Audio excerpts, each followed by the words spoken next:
Hai everyone, nama aku Prastika. Hari ini aku akan memulai untuk berdongeng ya. Aku akan membahas tentang wajah dunia setelah kurang lebih 100 hari corona menguasai dunia.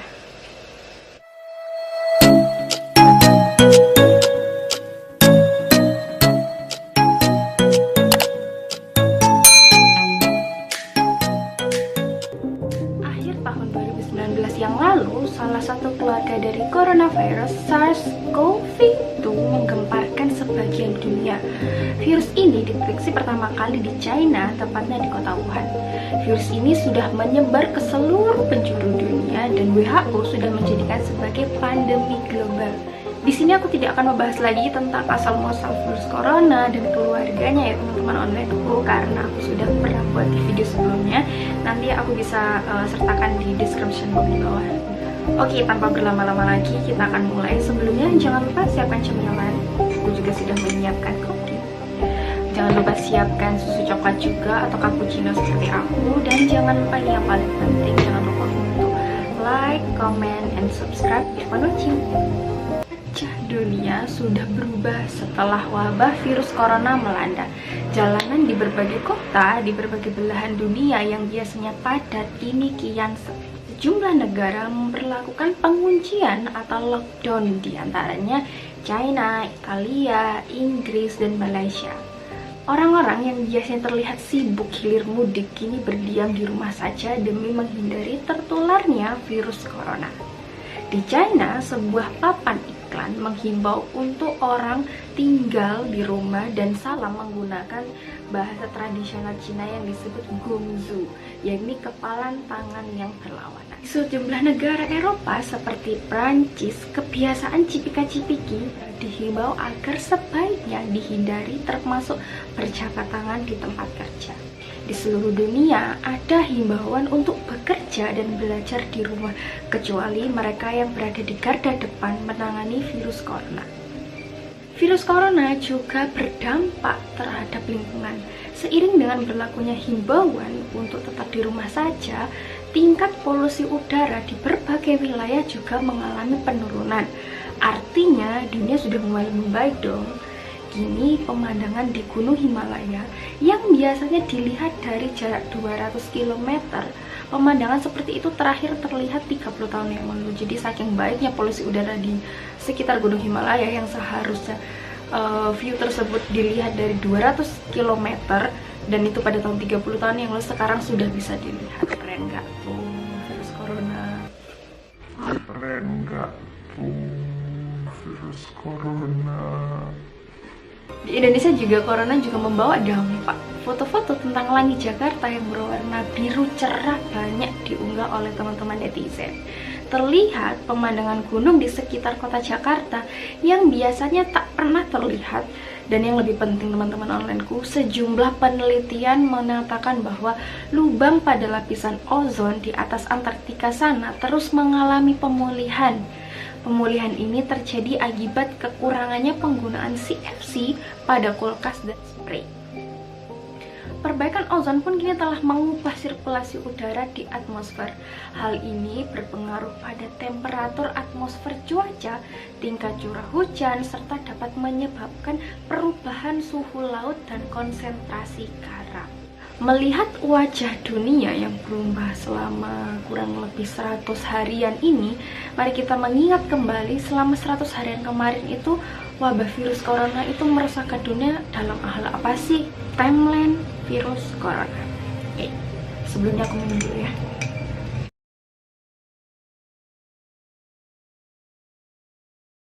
Pada tanggal 3 April 2020, pasien terinfeksi virus corona pertama diketahui telah mengalami gejala pada tanggal 1 Desember 2020 di Wuhan, Provinsi Hubei, China. Kemudian dikirimkan sampel dari orang tersebut ke laboratorium termasuk sampai pada pasien lain. Dan pada tanggal 16 Desember 2019 hasilnya ditemukan virus mirip SARS, hanya mirip ya. Dan pada tanggal 30 Desember 2019, Kepala Departemen Rumah Sakit Dr. Ivan mengunggah foto virus tersebut dan kemudian menyebarkannya di kalangan para dokter. Ivan atau Dr. Ivan dan sejumlah dokter yang vokal minta pemerintah bersiap karena ada infeksi virus jenis baru justru malah mendapat peringatan dari pihak kepolisian. Tindakan mereka dianggap bisa menimbulkan keresahan pada masyarakat. Bisanya orang mengingatkan dikira menimbulkan keresahan. Pada tanggal 31 Desember 2019, China akhirnya melaporkan sekelompok kasus pneumonia di wilayah Wuhan, Provinsi Hubei, sebagai akibat dari virus corona jenis baru. Dan pada tanggal 1 Januari 2020, WHO telah membentuk IMST atau Tim Pendukung Manajemen Insiden di 3 tingkat organisasi, yaitu markas besar, regional, dan tingkat negara, yang menempatkan organisasi pada posisi darurat untuk menghadapi wabah corona. Saat itu, otoritas kesehatan China menutup pasar makanan laut Hunan setelah menduga bahwa hewan liar yang dijual di sana kemungkinan merupakan sumber dari virus yang tersebar di kota Wuhan. Dr. Li Wenliang, seorang dokter di rumah sakit Wuhan yang mencoba mengingatkan tentang bahaya virus ini, malah ditangkap beserta 8 orang lainnya yang dianggap telah menyebarkan desas-desus atau meresahkan masyarakat lain. Dr. Li merupakan seorang dokter pertama kali yang mengingatkan wabah corona hingga meninggal dunia karena terinfeksi setelah mencoba untuk mencari vaksinnya jalan keluar dari virus tersebut. Pada tanggal 4 Januari 2020, WHO melaporkan adanya sekelompok kasus pneumonia tanpa kematian di Wuhan. Dan pada tanggal 5 Januari 2020, China mengumumkan mengenai kasus pneumonia yang tidak diketahui di Wuhan, bukan SARS atau MERS. Komisi Kesehatan Wuhan menyebutkan penyelidikan retrospektif terhadap wabah sedang dilakukan. Tanggal 11 Januari 2020, Komisi Kesehatan Wuhan mengumumkan kematian pertama akibat virus corona, atau pada saat itu masih disebut virus Wuhan ya, yaitu seorang laki-laki berusia 61 tahun diduga ia mendapat virus tersebut dari pasar makanan laut dan akhirnya meninggal dunia dengan kasus pneumonia berat. Tanggal 12 Januari 2020, Cina berbagi urutan genetik COVID-19. Tanggal 13 Januari 2020, pemerintah Thailand melaporkan kasus pertama yang sekaligus menjadi kasus pertama yang terjadi di luar China. Dan kasus ini terjadi pada seorang warga negara China yang berasal dari Wuhan. Jadi pada tanggal 13 Januari ini ditemukan kasus pertama virus di luar kota China atau di luar negara China yang menjadi cikal bakal virus corona menyebar di berbagai negara. 14 Januari 2020, Maria van Kerkhove dari WHO mengatakan adanya kemungkinan transmisi dari manusia ke manusia. Akan tetapi buktinya terbatas dalam 41 kasus yang dikonfirmasi terutama melalui anggota keluarganya. Dan pada tanggal 16 Januari 2020, Jepang mengkonfirmasi seorang pria yang pergi ke Wuhan terinfeksi virus tersebut. Jadi pada tanggal 16 Januari, Jepang mengkonfirmasi bahwa virus yang datang dari Wuhan sudah merambah negara di luar China kedua setelah Thailand. 17 Januari 2020, kasus kematian kedua dikonfirmasi oleh pejabat kesehatan China, Amerika Serikat. Mereka menganggap bahwa wabah itu dan menerapkan pemeriksaan di Bandara San Francisco, New York, Los Angeles. Pada tanggal 21 Januari 2020, para pakar WHO dari kantor regional China dan Pasifik Barat melakukan kunjungan lapangan singkat ke Wuhan. Pejabat Washington mengkonfirmasi kasus pertama di Amerika Serikat pada tanggal 21 Januari 2020. Pada tanggal ini, Amerika Serikat mengkonfirmasi menjadi negara ketiga. Pada tanggal 30 Januari 2020, Amerika Serikat melaporkan kasus penularan pertama dari orang ke orang. Dan pada tanggal yang sama, WHO menetapkan wabah sebagai darurat kesehatan publik internasional. Tanggal 31 Januari 2020, pemerintah Amerika Serikat mengumumkan penolakan atau menolak masuknya warga negara asing yang telah melakukan perjalanan di Cina selama 14 hari terakhir. 2 Februari 2020, Filipina mengumumkan kasus pertama meninggal dunianya akibat virus yang terjadi sekaligus menjadi kasus kematian pertama yang terjadi di luar China. Dan pada tanggal ini, Filipina mengkonfirmasi sebagai negara keempat yang terjangkit virus corona dari Wuhan dan menjadi kasus pertama terbesar yang pasiennya meninggal dunia akibat virus dari Wuhan atau cikal bakal dari virus corona.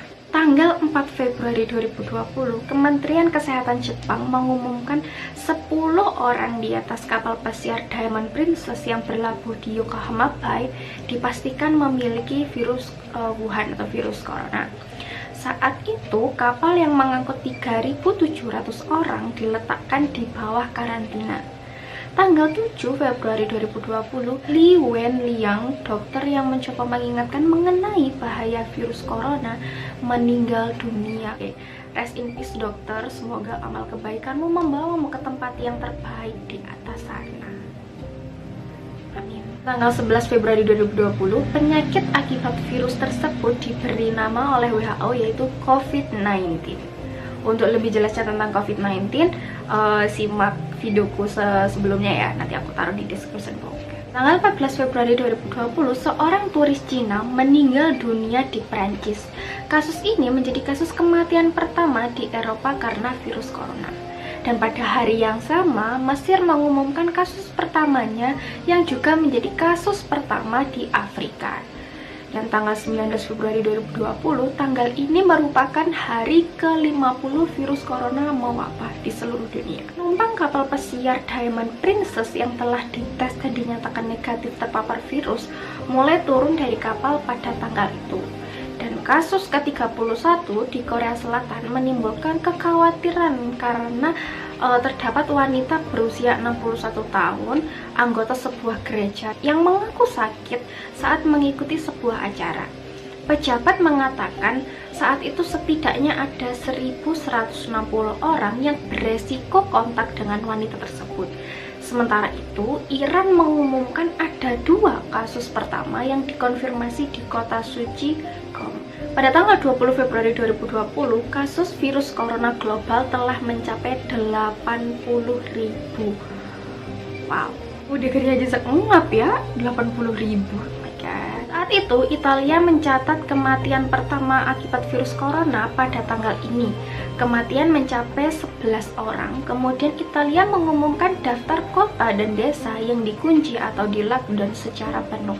Sementara itu, Iran mengkonfirmasi ada 50 orang yang diperkirakan tewas di Qom.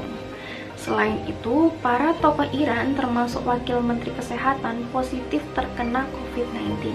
Setelah sebelumnya terlihat berkeringat saat konferensi pers. Tanggal 29 Februari 2020, Amerika Serikat melaporkan kematian pertama akibat virus corona. Dan tanggal 6 Maret 2020, jumlah kematian di Italia meningkat 6 kali lipat dalam 6 hari.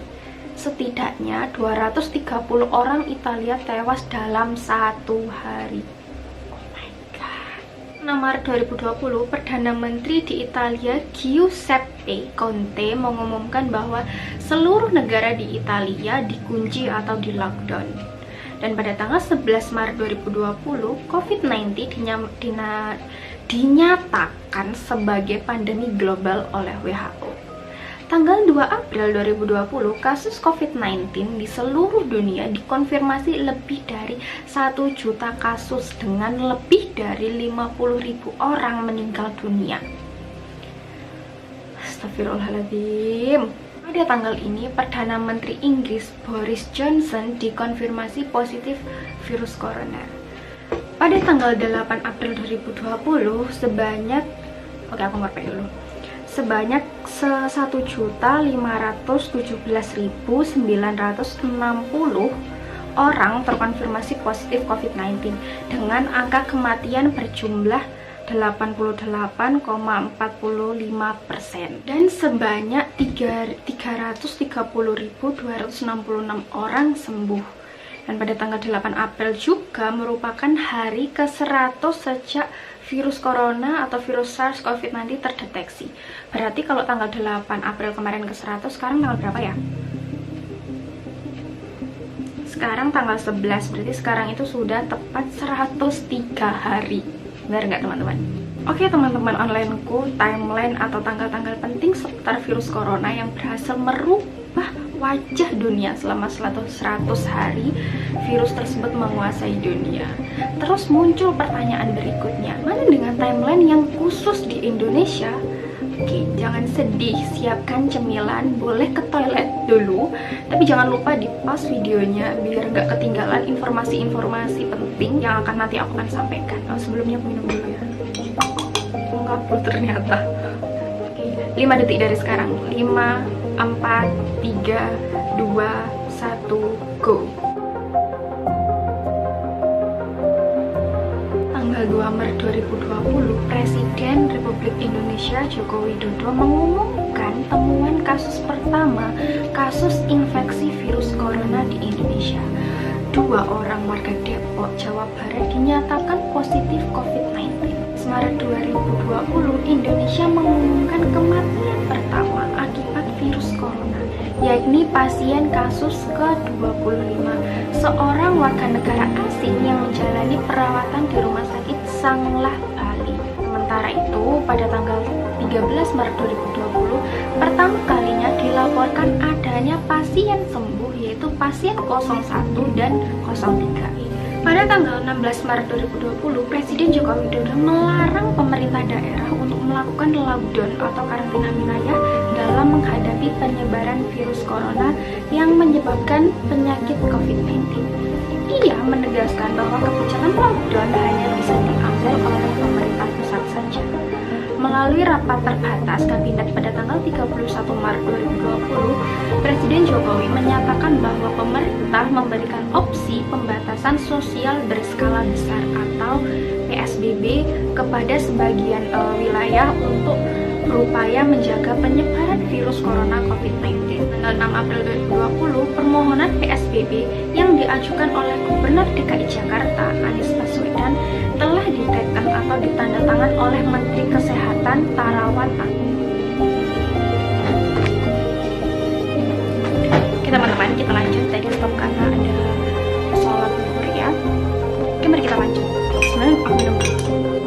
Surat Kemenkes tersebut ditetapkan di Jakarta pada tanggal 7 April 2020. Sementara itu, Gubernur DKI Jakarta, Anies Baswedan mengatakan PSBB di Jakarta akan mulai ditetapkan pada tanggal 10 April 2020. Sejumlah daerah lainnya juga ada yang mengajukan PSBB hingga tanggal 9 April 2020 yang terdapat 3.293 kasus. Infeksi virus corona di Indonesia ini sudah menyebar di 32 provinsi. Ada beberapa provinsi yang belum kedeteksi virus corona, nanti akan fotonya di atas. Tercatat 252 pasien sembuh dan ada 280 orang meninggal dunia. Itulah teman-teman onlineku terkait timeline virus corona secara global dan di Indonesia yang ubah wajah dunia. Sejujurnya secara pribadi aku sendiri sih berpikir positifnya. Ya, secara pribadi aku sendiri sih berpikir positifnya Gini, ada baiknya loh virus corona ini datang ya atau sempat mampir ke Indonesia. Misalnya dengan adanya kejadian ini, pertama, warga Indonesia jadi lebih aware atau peka terhadap kesehatan diri dan sering-sering untuk cuci tangan. Dan yang kedua, meningkatkan kesehatan diri mereka dengan cara makan makanan yang sehat, olahraga, dan selalu menjaga imunnya, minum vitamin. Dan mungkin dari dulu sudah ya sebagian, tapi kan tidak semuanya gitu, jadi lebih aware kepada kesehatan. Terus yang ketiga, kejadian ini bisa meningkatkan bonding kita terhadap keluarga atau quality time secara penuh yang biasanya selalu keluar rumah, main, nongkrong, ngopi, sekarang harus hashtag di rumah saja.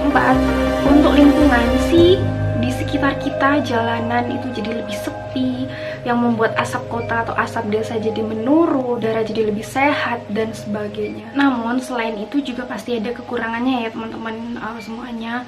Untuk orang-orang yang memang tidak bisa untuk hashtag di rumah saja seperti para ojol, pegawai harian, pegawai kantor, tempat makan atau warteg yang memang mereka mendapat penghasilannya per hari.